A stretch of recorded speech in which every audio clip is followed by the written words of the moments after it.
warahmatullahi taala wabarakatuh. Bismillah, alhamdulillah, wassalatu wassalamu ala rasulillah, la nabiyya ba'da wa la hawla wa la quwata illa billah, amma ba'd. Alhamdulillahirabbil alamin. Untuk malam yang kesekian kalinya Allah Subhanahu wa taala masih memudahkan kita semua, memberikan izin, nikmat, rahmat, hidayahnya untuk kembali kita mengkaji kitab Al-Hikam, seraya berharap walaupun cuma sedikit kita belajar mengamalkan isinya. Semoga kita bisa mengambil pelajaran dan mengamalkan apa yang disampaikan oleh Ibnu Athaillah As-Sakandari melalui kitab Al-Hikam ini untuk memperbaiki hati kita semua. Allahumma amin. Pada pertemuan sebelumnya sudah dibahas bahwa pada segala sesuatu, pada segala kejadian itu ada kehendak Allah.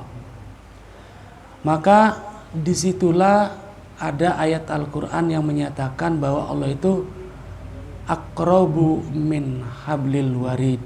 Artinya Allah lebih dekat dengan urat nadi kita, lebih dekat daripada urat nadi kita. Karena apa? Urat nadi berada di leher, jantung berada di dada. Sedangkan geraknya jantung, metabolismenya jantung itu atas kehendak Allah.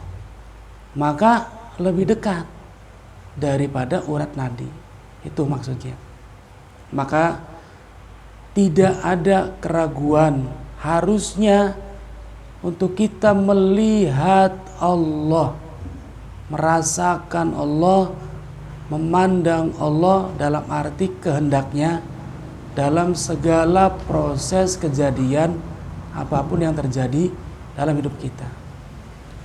Jika kita sudah bisa mengenali Allah, kehendak-kehendak Allah dalam segala kehidupan kita, kita tidak akan menjadi hamba yang gampang gelisah, tidak akan mudah menjadi orang yang gampang marah, tidak akan mudah menjadi orang yang gampang putus asa, karena yakin betul semua atas kehendak Allah. Kita pun tidak akan menghina, tidak akan mencela apa yang tidak sesuai. Kita bertemu dengan pemabuk, kita tidak akan menghina. Ketemu dengan ahli maksiat, tidak akan memandang remeh. Karena ada takdir Allah di situ dan kita tidak pernah tahu akhir dari perjalanan ahli maksiat itu seperti apa. Bulan depan dia taubat, kita yang justru dari ahli maksiat tidak pernah tahu. Maka kan dalam khutbah Jumat sering sekali mengatakan wala tamutunna illa wa antum muslimun. Itu sering. Ittaqullaha haqqa tuqatih wala tamutunna illa wa antum muslimun. Hampir setiap khatib membacakan ayat itu. Namun untuk bisa mati dalam keadaan Islam itu nggak kebetulan, nggak bisa. Harus dibiasakan, harus dilatih. Dalam arti ada yang menjabarkan ayat tersebut, hadisnya kan bahwa orang akan mati sesuai dalam kebiasaannya. Kalau kita pengen meninggal dalam keadaan sholat, ya biasakan sholat sunnah kita kerjakan, ahli sholat. Orang yang gemar membaca sholawat, fa insyaallah meninggal dalam keadaan membaca sholawat. Orang yang gemar membaca Quran, insyaallah akan meninggal dalam keadaan membaca Quran. Nah itu meninggal dalam baca sholawat, meninggal dalam sholat, meninggal dalam baca Quran, itu mati dalam keadaan Islam. Seperti itu. Maka dilanjut Mali, materi yang berkaitan dengan Allah ada di dalam segala sesuatu tersebut. Ma taroka minal jahli syai'an man aroda ayyuhdisa fil waqti ghairu ma adharahu Allahu fihi. Nah ini, tidak terlepas dari kebodohan seseorang yang berharap berpindah pada satu keadaan kepada keadaan yang baru, padahal Allah belum mengizinkan orang tersebut berpindah. Loh, pria penjabaran deh. Muter-muter ya Kang Edi. Nah, maka dijabarkan kata-kata itu, fa idza kana al muridu fi hali badaniyin aw qalbiyin la yadhmuhu asy-syar'u lazimahu husnul adab. Artinya, jika kita berada dalam satu keadaan, kata Ibnu Athaillah dalam penjelasannya dari kata-kata tadi, dalam satu keadaan entah itu usaha, keadaan badaniah, entah itu ekonomi badaniah, atau keadaan kolbi, keadaan hati. Jika keadaan itu tidak bertentangan dengan syariat, maka jangan terburu-buru meminta kepada Allah untuk dirubah pada keadaan yang lain. Syukuri dulu. Gelisah. Kecuali bertentangan dengan syariat, harus dirubah. Contoh dalam segi ekonomi, ini paling banyak orang dalam masalah ekonomi. Tidak dipungkiri kan, logis. Cuma hati-hati, ekonomi ini banyak orang jadi kufur gara-gara ekonomi. Banyak peruqyah yang tadinya di jalan tauhid yang lurus kembali kepada kesyirikan hanya gara-gara ekonomi. Maka jelas Rasul mengingatkan kadal fakru ayyakuna kufran. Maka penting memahami apa yang Allah kehendaki. Kekurangan ekonomi, kesulitan usaha tidak lepas dari kehendak Allah. Pahami kehendak Allah, niscaya bersyukur.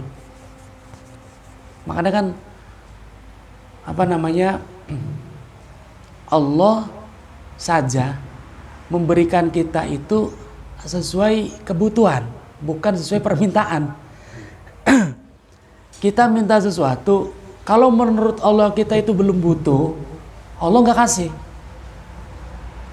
Kita minta mobil, menurut Allah belum butuh, jari kita sih bisa butuh. Kanggo apa? Kanggo gaya. Belum butuh-butuh banget, jari Gusti Allah ki motor bae ngaji masih bisa, jamaah masih bisa, mekaya masih bisa. Nemen-nemen jaluk mobil lu kanggo apa? Dari Allah ki durung butuh, enggak Allah kasih. Tapi kalau dirasa oleh menurut Allah kita sudah butuh, belin jaluk yang dipai. Belin jaluk oh butuh, Allah kasih. Itu pola Allah. Cuma kita nggak paham, pengennya apa yang kita minta ya itu yang terjadi. Pengennya itu. Ada orang pengen sesuatu, wis pokoknya kita baik, sampai ngotot jaluknya. Oh tiap malam jaluk, gitu kan? Padahal cara Gusti Allah kian ki sampean ki durung butuh, orang baik, Allah nggak akan kasih. Tuh, apa yang kita minta belum tentu Allah kasih karena menurut Allah kita belum butuh. Lah Allah saja memberikan pada kita sesuai kebutuhan. Maka kita pun dalam meminta, menggunakan atau membelanjakan harta kita sesuai yang kita butuhkan, bukan apa yang kita inginkan. Ya, kadang kita kan kalau apa yang kita inginkan itu nafsu, nafsu. Apa yang kita inginkan, apa yang kita senangi itu nafsu. Kalau yang kita butuhkan itu sesuai dengan tuntunan Nabi. Oh, kita memang butuh agar kita bisa ibadah, agar kita bisa mengabdi kepada Allah.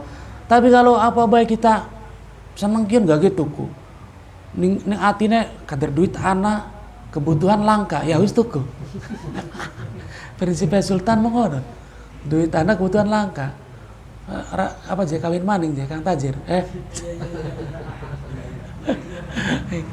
Nah, jadi jangan begitu.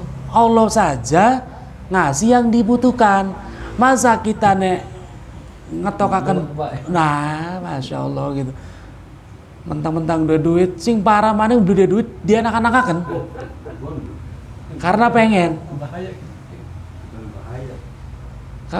Laka duit karena pengen, padahal masih ada yang lama ini masih manfaat gitu kan. Masih manfaat. Tapi dipakai, wah pujar ya, diada-adakan. Ini sudah zolim.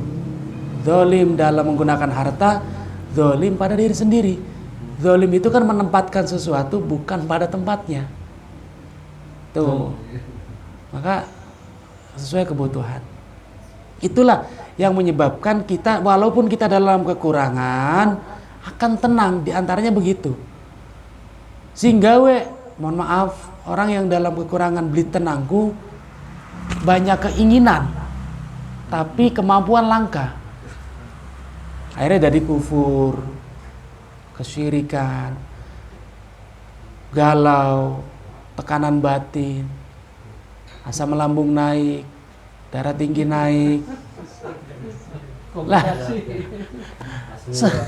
asam gula, wah naik kabeh.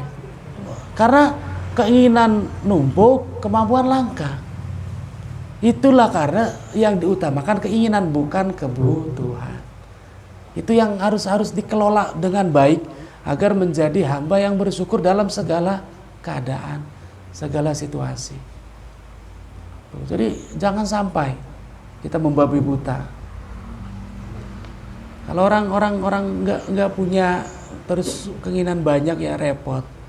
Maka orang yang punya pun uang, kalau memang belum butuh aja.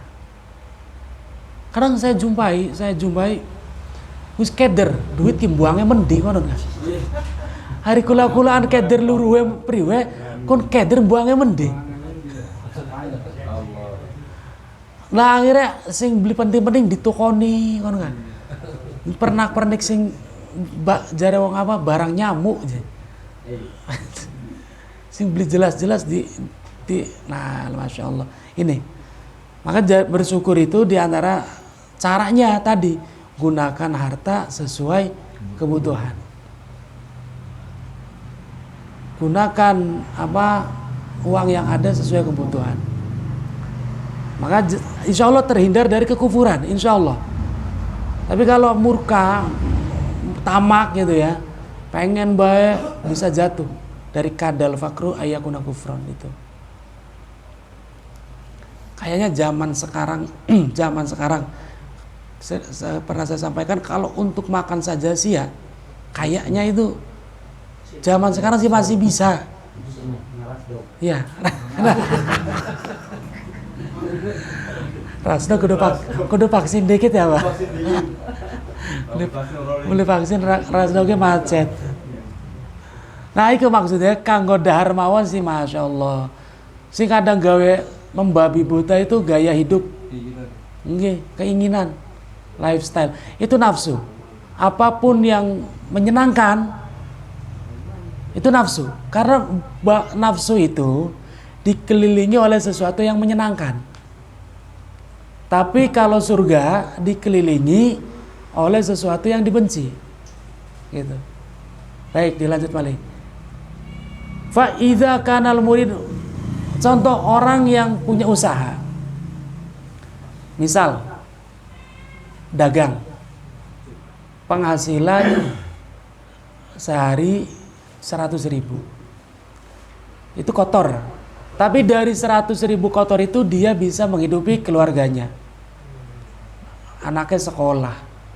tuku udut sempral-semprul ya jalan. Waya kondangan ya bisa. Cuma kadang-kadang, nah itu ngeluh. Dagang mengkenen be kapan sugih ya?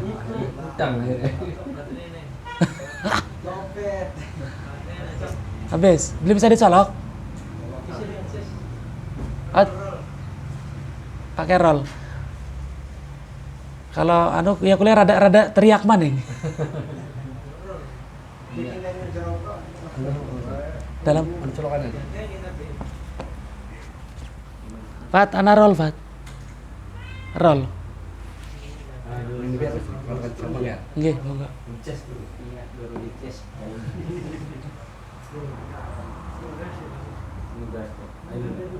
Oh, pakai baterai ya, Pak? Roll. Dindur lah, Kak. Berarti kini nih kene. Rollnya langka aja.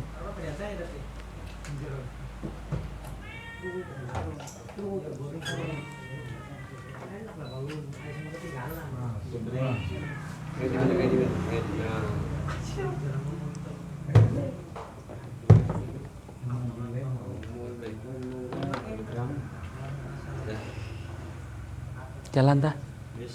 Bluetooth mode. Cek, nih, dilanjut balik iklan ya. Astagfirullahaladzim, astagfirullahaladzim, astagfirullahaladzim. Oke, dilajeng malih. Dados mokatan. Itu bahasa itu kadang secara dicetak maning. Kipas ya. Colokannya kayak gitu. Sanes, Pak. Oh, otomatis. Iya, otomatis. Cetak malih kayak ini. Bawah. Nah, satu lagi. Yang di tengahnya satu. Oke. Baik, dilajeng malih. Nah, seakan itu bahasa guyon dan bahasa sehari-hari. Tidak disadari bahasa seperti itu adalah kufur nikmat. Bagi kita yang ngaji al-hikam itu harus hati-hati. Ya, jangan dipadakan yang sudah ngaji dan yang belum.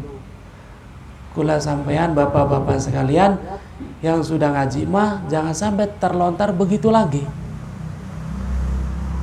Mengkenen bae kapan sugiye, mengkenen bae kapan ningkate.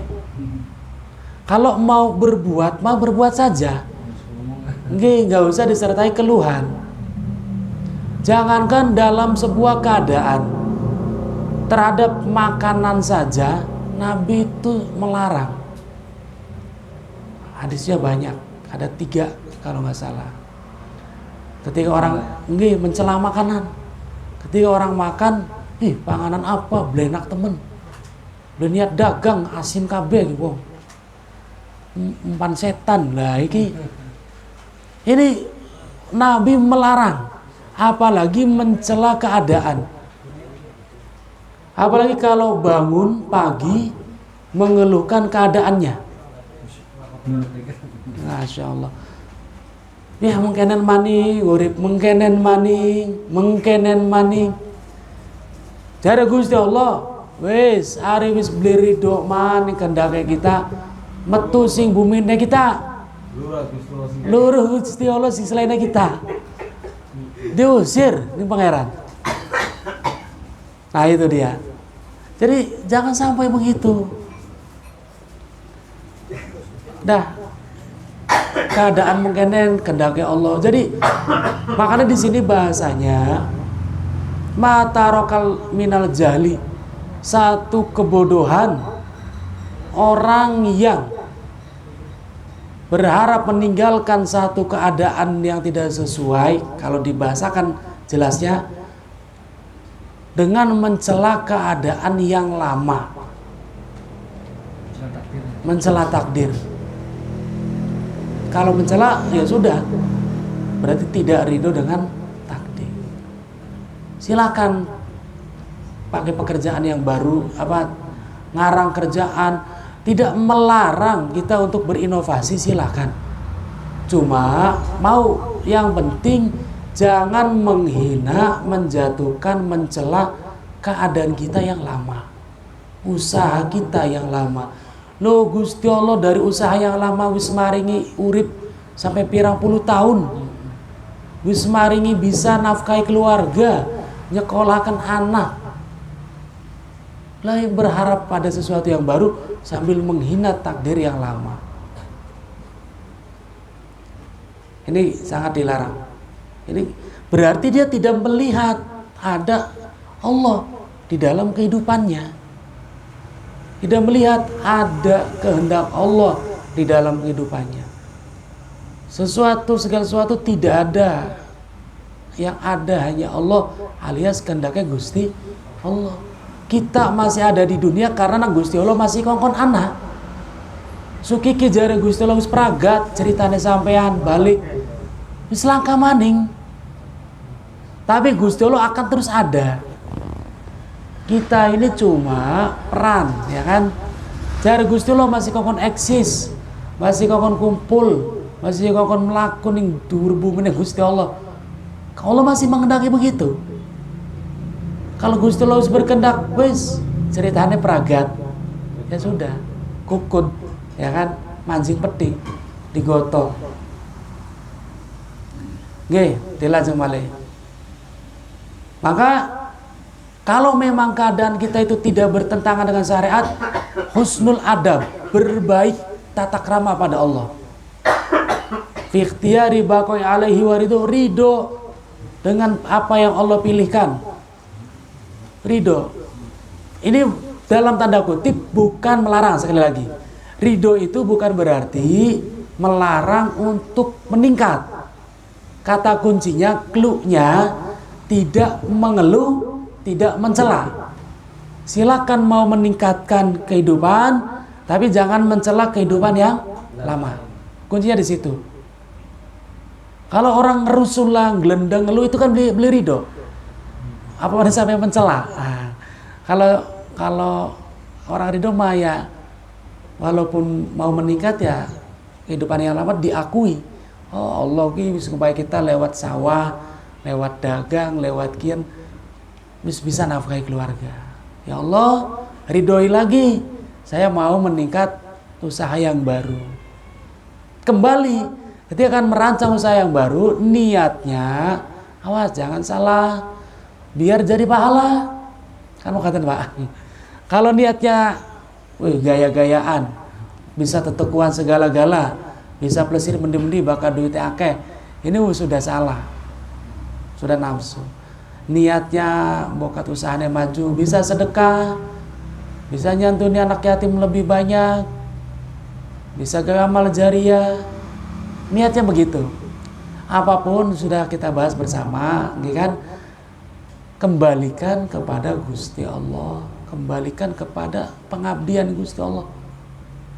Sering disampaikan oleh peruqyah dalam dakwah pada jin, wa ma khalaqtul jinna wal insa illa liya'budun. Oh jin be nangis bahkan nang peruqyah, bahkan Pak Samsul wis ngomong pun nangis jinnya ya Pak. Oh iya, sadar tugas kita adalah untuk ibadah. Nah itu. Jadi jangan terlena. Pokoknya coba bapak-bapak hayati, memang dunia ini sangat menggiurkan, melenakan. Karena dengan duit kita bisa berbuat apa saja, ya kan? Tuku pengen apa sih di karang, tuku pengen mangan apa, tuku rabi maning ya. Nah duit, jadi seakan-akan itu segalanya. Makanya buta air segala-gala demi menghasilkan duit. Maka husnul adab fi ikhtiyari baqaya alaihi wa ridahu bihi hatta yanqalallahu anhu fa idza kana mutajaridan wa ta'ala qalbu bit takasub au kana fi sunatin wa aradal intiqalu anha li ghairiha. Baik dalam keadaan tajrid, nah, dalam keadaan kasab, dalam keadaan bekerja, semua itu sudah diatur oleh Allah, sudah ditetapkan oleh Allah. Maka ridholah dengan keadaan itu, jangan sampai su'ul adab ning Gusti Allah. Jangan sampai jadi hamba yang kurang ajar. Dalam banget gitu kan, mereka yang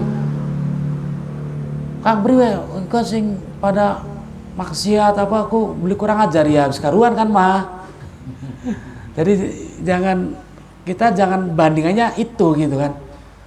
Kalau urusan ibadah, urusan agama, ya lihatnya ke atas. Lihatnya orang yang lebih baik dari kita. Kalau lihatnya ke bawah kita ngerasanya bener banget. Urusan ibadah delengnya sing ahli maksiat, ya sombong ya ngerasanya bener baik. Ya kan angot kan mah, ya aja angot kan. Tapi kita lihat mereka para kekasih Allah gitu kan. Ini yang harusnya terjadi pada diri kita. Nggih, dilajeng malih. Ma'amaulahu jahilan bima yunasibu hadrati. Dan ya sudah, dia orang seperti itu orang yang bodoh di sisi Allah. Sudah dikatakan bodoh di sisi Allah. Orang yang pengen berpindah dari satu keadaan pada keadaan yang lain dengan diiringi mencela keadaan yang lama. Ini sudah dikatakan bodoh di sisi Allah. Wa kadza, dan sama halnya in kana fi hali qabdin wa aradal intiqal anhu ilal basti. Sama juga dalam keadaan yang sempit pengen kepada keadaan yang lapang. Bahkan mereka yang ahlu syuhud. Ahlu syuhud itu orang yang melihat Allah dalam segala sesuatu benar-benar dia mengamalkannya dan merasakan betul ada kehendak Allah. Gitu. Kalau kayak kula-kulaan angin-anginan gitu ya. Angin-anginan, bahkan ninggang, oh ya takdir Allah. Bahkan masalah terlalu berat beli kelingan, angin-anginan namanya. Nah, al-zuhud qala ba'dum, sebagian ulama al-zuhud yang ma'rifat pada Allah,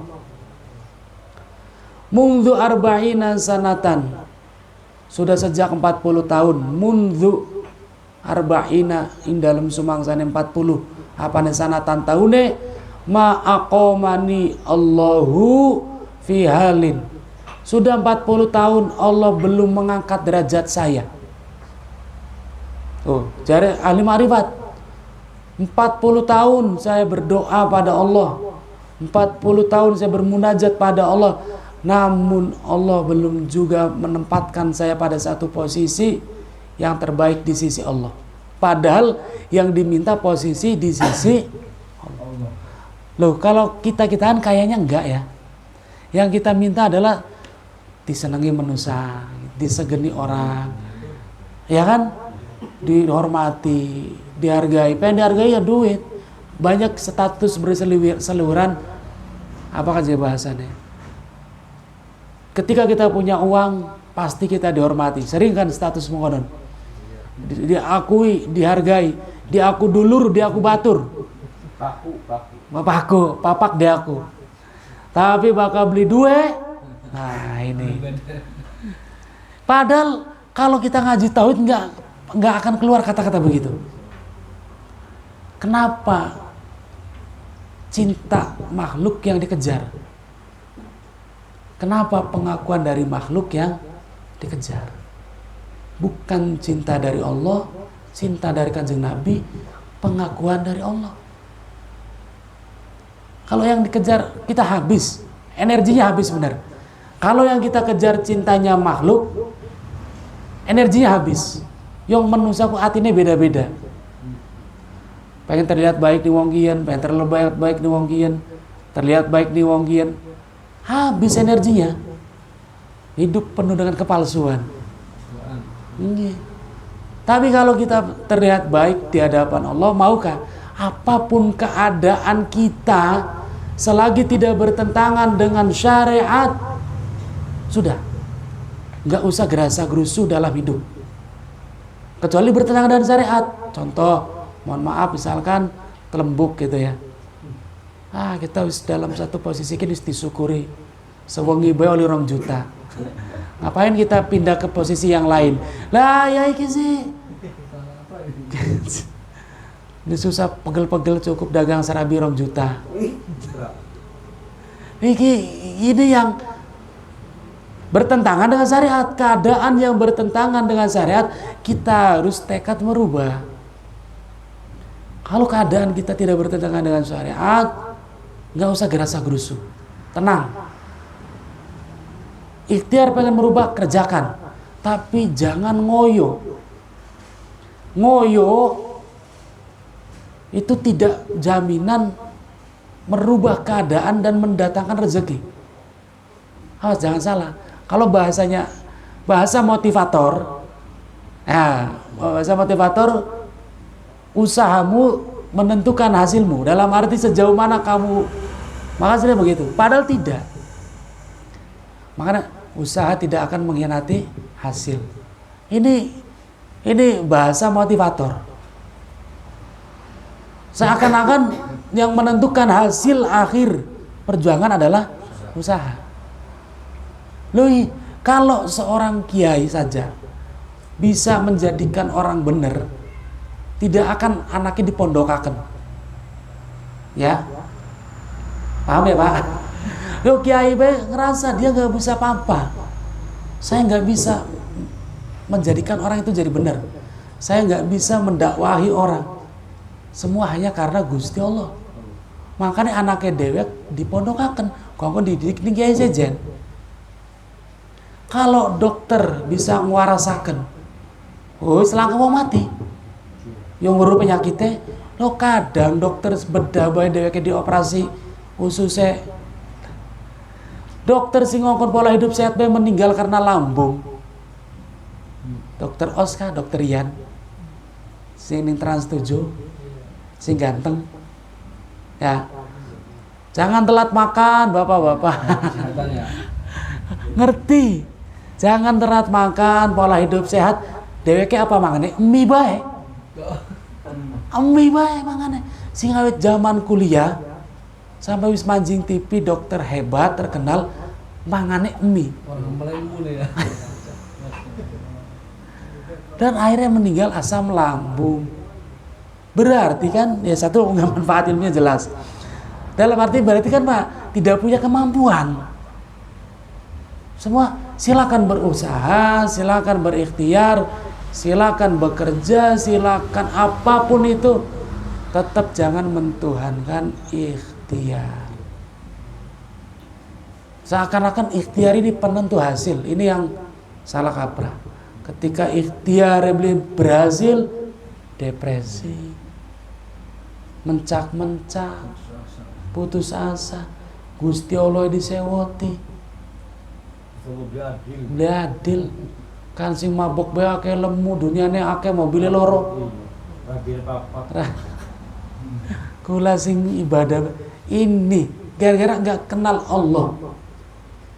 Makanya kula gawe status tidak akan orang itu bisa menerima takdir Allah kecuali dia kenal Allah, yang pertama.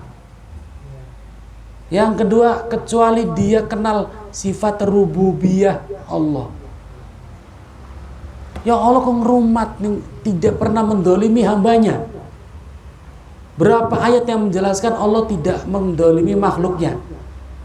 Jadi anak-anak kita dalam satu kemiskinan misal, kesusahan ekonomi, bukan Allah zalim.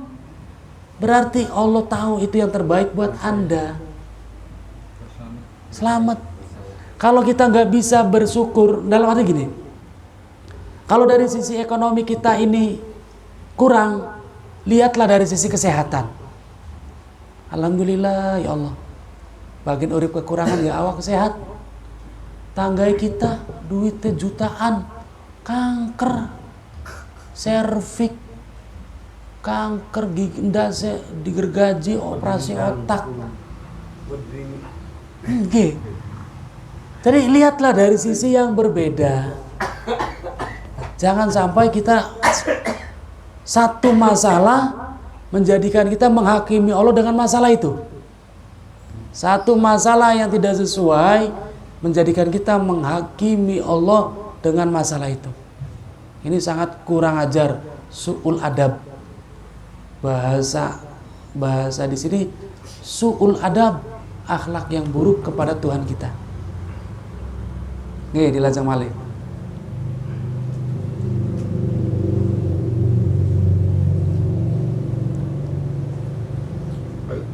Karena qalil adab ma'amalau jahilan bima yunasi wa qadratika wa kadza.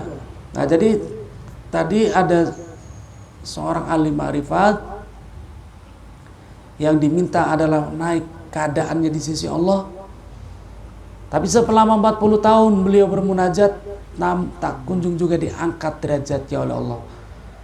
Maka dia tidak mengeluh, tidak marah, tidak protes, karena dia yakin Allah tahu kapan dia harus diangkat, kapan dia harus diam di tempat. Wa tu'izzu man tasha wa tudhillu man tasha. Allah muliakan yang Allah kendaki, Allah hinakan Allah yang kendaki.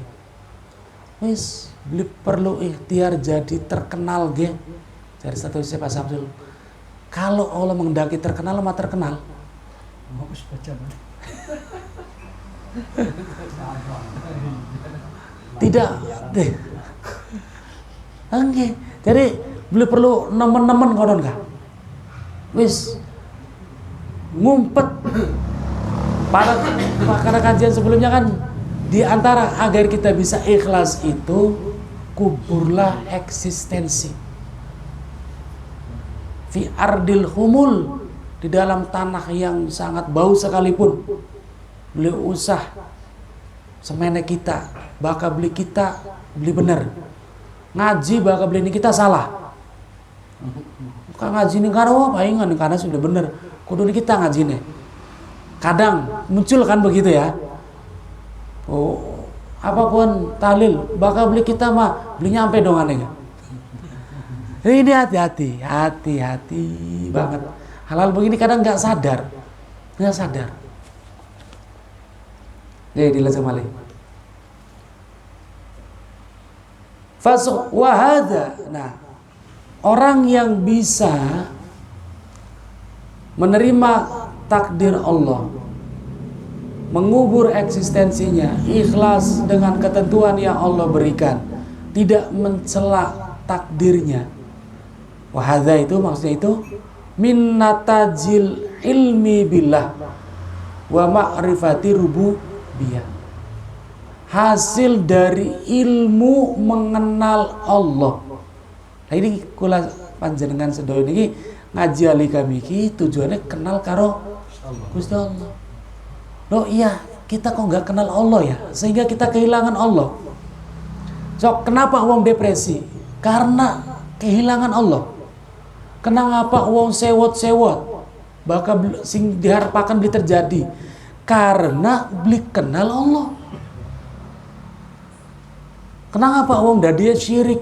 Teka mengdukun, teka menyupang, berbuat riba. Karena beli kenal Gusti Allah. Bakal wong kenal Gusti Allah, oh kian wis dipilih ning Gusti Allah. Oh kian wis terbaik ning Gusti Allah. Oh kian ada takdir Allah di dalamnya. Mensyukuri apa yang dimilikinya. Niscaya Allah dalam hidup ini la khaufun wala yahzanun. Itu kenapa wali la khaufun ali wala yahzanun kan di situ. Memahami betul, kenal makrifat ning Gusti Allah. Jadi nggak gampang panik. Aduh, sugiki anak bayaran sekolah. Duitnya durung anak, ya Allah, aja panik. Ikhtiar kudu, wis ikhtiar kloyong mendi. Tapi jangan panik. Aduh priwe ki kadang aja panik. Berjuanglah saja terus, berpasrah diri pada Allah. Kalaupun pahitnya sampai teng belum kebayar, Allah sudah menyediakan apa hikmah di balik itu. Tetap yang terbaik Allah sudah siapkan di balik itu. Jangan sampai, aduh jare Gusti Allah kepriwe ya. kita manjada wajada ki priwendi, kita sungguh-sungguh juragan tek-tekani kabeh, pola langkah hasilnya nihil, ngelamun, depresi, ujung-ujungnya ngelatih perukyah konen. Wal'iyadu billah, berlindung pada Allah dari seperti itu, karena nggak kenal dengan Gusti Allah. Nah itu, nah, kenal Gusti Allah ning jero ati, kabeh ning jero ati kan. Sasaya badan karena atinya wis sasa dikit. Sewote mulut atinya wis sewot dikit. Beli mungkin sewot cangkeme be atinya sewot. Dari hati dulu. Kalau mulut mah ibarat teko, ya kan? Ning jerone kopi ya metu ya kopi. Ning jero teh ya metu teh. Atinya mengkel ya metu amarah. Hatinya ikhlas, ridho, kata-katanya pun enak. Nah itu. Min natajil ilmi billah wa ma'rifati rububiyah. Fa in sakhata tilkal hal wa tashufu ilal intiqal anha binafsihi wa arada ayudisa ghairu adarullah ta'ala faqad balagha min ghayatil jahli. Tuh, oleh gelar tertinggi oleh gelar tertinggi orang yang marah dengan takdir, orang yang mencela kehidupannya, orang yang beli ridho ning keputusan Gusti Allah seraya pengen gage-gage berubah, maka jare Gusti Allah orang yang seperti ini mendapatkan gelar tertinggi faqad balagha ghayatal jahli. Katoge kumprung, katoge bodoh, bodoh tertinggi, wis bener-bener banget. Lamun ning grammar nahwarne muntahal jumu, wis bisa ditingkatakan maning. Makna banyak, makna telu, ditingkatakan makna papat, makna 5, makna 1000, makna 1.000.000. Wis entek angkane iku muntahal jumu. Ghayatul jali, pokoke pungkasane bodoh. Pol wis langkah gelar maning pokoke. Ini karena apa namanya? Ya karena diridho ning Gusti Allah, ning takdir Gusti Allah, ning kehidupannya. Makanya kan gampang ngomong. Qanaah, ikhlas, nerima. Lu priwe arep ikhlas, mau beli ngerti carane. Ya kan? Padahal enggak sering kula sampaikan. Ada biadas ilmu. Tata krama kesopanan di atas ilmu. Lu priwe arep bertata krama arep sopan yang ilmune beli ngerti. Berarti tetap butuh cara ketemu. Contoh uluk salam. Yang utama wong sing numpak kendaraan apa sing melaku? Kendaraan mai salam sing mlaku. Nah, itu kan ada tuntunan begitu. Nabi menuntun, mengajarkan dalam hadisnya. Api numpak motor, anak bature lagi melaku, salam duluan, assalamualaikum sedulur, gitu kan. Tapi kayaknya izin ya, kayaknya lebih pengennya, woi, mendilur, woi.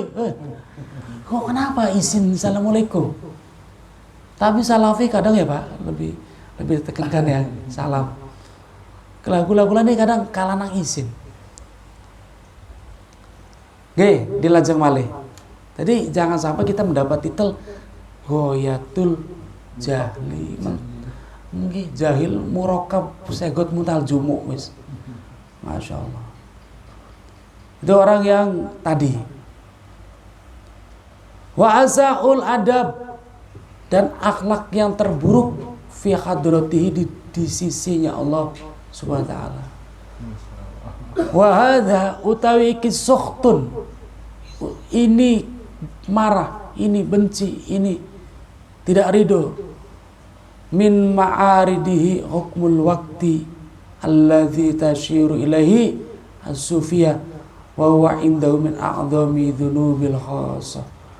Bahkan bagi para mereka yang sudah pada derajat, pada makom kewalian, mengeluh satu keadaan kecil saja itu a'dhamu dzunub, lebih gede-gedene dosa. Mulanya kadang bagi kula-kula ini kadang kayaknya biasa, padahal itu sudah kufur nikmat. Ngeri. Bagus kufur, oh siap.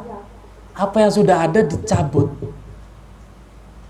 Enak dagang, lagi bisa enak-enak misal dagang bakso misal. Enak-enak dagang bakso.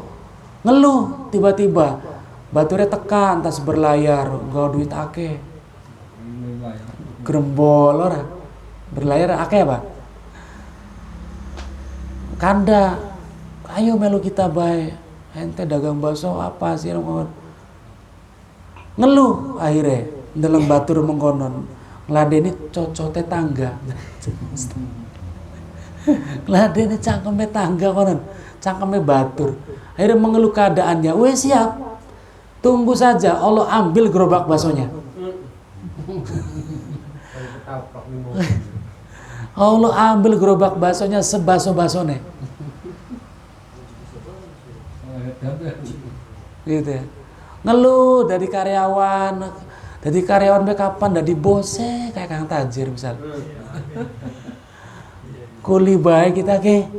Aduh. Priwen ke. Ya wis. Bos ora karyawan beli kok nega. Dari bos beli, dari karyawan dipecat. Beli kebetulan karena wis ngeluh nih keadaan dicampur nikmatin Gusti Allah. Silakan mau jadi bos, maukah? Silakan berikhtiar jadi bos, tapi jangan ngeluh jadi karyawan. Ya Kang dia. Silakan jadi pengusaha. Dan jangan ngeluh jadi karyawan. Itu Gusti Allah maniteni.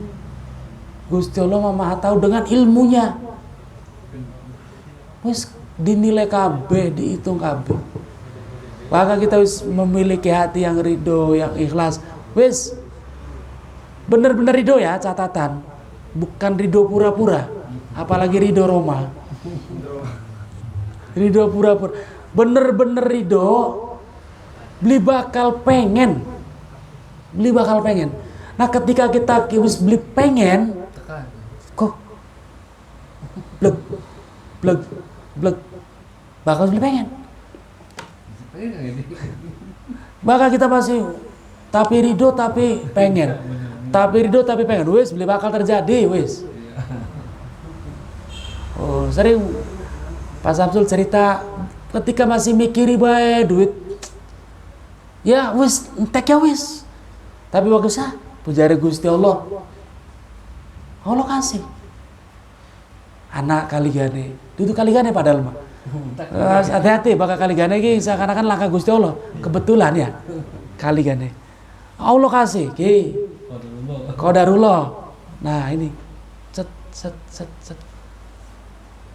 Nah di situ, tapi bakal masih setengah-setengah, tawakale separuh-separuh. Mana? Tawakal itu hakko tawakul. Sebenar-benar wis puja Gusti Allah. Sehingga kula gawe status tentang hari santri kan. Ketika wong tuane kula ngomong, wis aja mong Saudi maning, aja mong Jepang maning, aja mende urusan santri. Loh, urusan santri. Sing gaji siapa, Pak? Gusti Allah. Jare wong tua sih Gusti Allah sing gaji. Durung tekan kono, bener. Durung kenal rukyah. Durung ketemu guru tauhid kula, durung. Jadi masih dihitung. Wong bakal mak tauhid mentah. Segala dihitung matematis. Manjing beli ning akal, manjing beli ning hitungane, bakal beli manjing mong. Beli wis pokoke mak, siapa sih arep belanjani, siapa sih arep gawe omah, siapa sih arep modali kawin. Yang bengen durung pondok Pak, ngapunten masih tajuk SPP ini santri sebulan 2.500 sebulan kanggo bayar listrik. Lah kulane sih priwe pendile glimpang. Umpamane kan ada berasa pendil ya. Pedaringan. Pedaringan yang glimpang karena langkah isi ya. Tapi bakal pedaringan kebek masa glimpang, berasa kebek. Bocah wis kari nurut bae. Jare wong tuane kula. Wis kari nurut bae. Ngajar sing bener, kok Gusti Allah sing nempataken. Subhanallah. Allah tempatkan. Batur gawe umah, gawe umah. Kula sempat ngenes, bahkan deleng. Numpak motor ya. Numpak motor bapak-bapak. Kan padahal sekolah cuma SD. Kok gawe umah? Kok tuku motor? Beli sekolah, beli mondok, beli ngaji. Ngenes zaman bengen, zaman perjuangan.